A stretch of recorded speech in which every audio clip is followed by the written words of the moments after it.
Hello，大家好。今次呢條片我會分享一下我畫呢幅畫嘅過程，同埋畫背後嘅故事。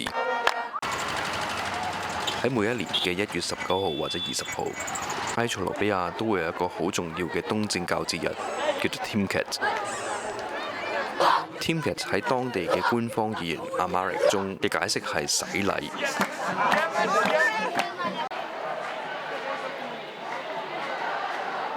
呢個為期3日嘅節日係為咗紀念耶穌喺約旦河洗禮而慶祝嘅。宗教儀式喺全國東正教教堂都會舉行。我哋今次就去咗佢哋首都北邊嘅 Gondar 古城參加佢哋嘅 Timkat。中午落機，啱啱就係佢哋節日嘅第一日。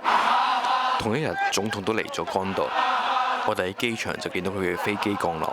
佢大概喺呢個位置啩。當地嘅教徒都會着咗好靚嘅傳統衣服出嚟慶祝。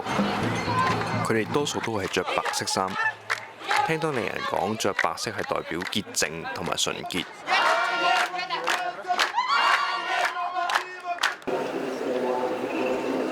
喺教堂範圍會有好多宗教嘅儀式。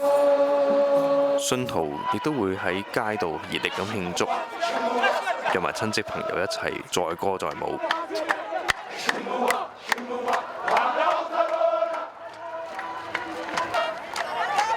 今次呢幅畫嘅主角就係我喺 Gondar 第2日街上影相嗰陣時遇到嘅。當時呢個女仔同佢嘅朋友一齊喺街上拍手唱歌巡遊。嗰日天氣好晴朗。所以原本張相係嚴重背光嘅，特別係個女仔嘅正面。喺畫畫嗰陣時就唯有要發揮下想像力，揾多啲其他參考資料，將顏色嘅飽和度提升返。另外我都調整咗原本望向佢嘅角度，稍為移低咗，做到比較平視嘅效果。今次呢幅畫都係用咗比較寫實嘅手法去處理，我特別想畫出佢純真嘅感覺同埋喜悅嘅表情。當地人特別係女性嘅髮型好靚同埋好多變化，我用咗啲稍為寫意嘅筆觸去處理，盡量去簡化同埋表達出陽光反射嘅感覺。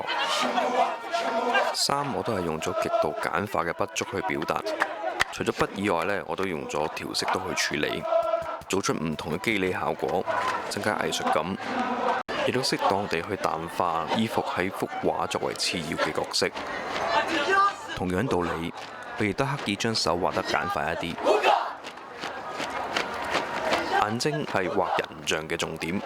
我哋望所有人第一樣嘢就係佢哋對眼。畫好對眼對表達出人物嘅情感至為重要。通常會花多啲時間畫好人物眼睛表現出嚟嘅情感，務求將我畫嘅所有人物都注入靈氣同埋生命。希望你哋鍾意呢條片，鍾意呢條片嘅朋友記得 subscribe、like 同埋 share 啦。咁我哋下次見啦，拜拜。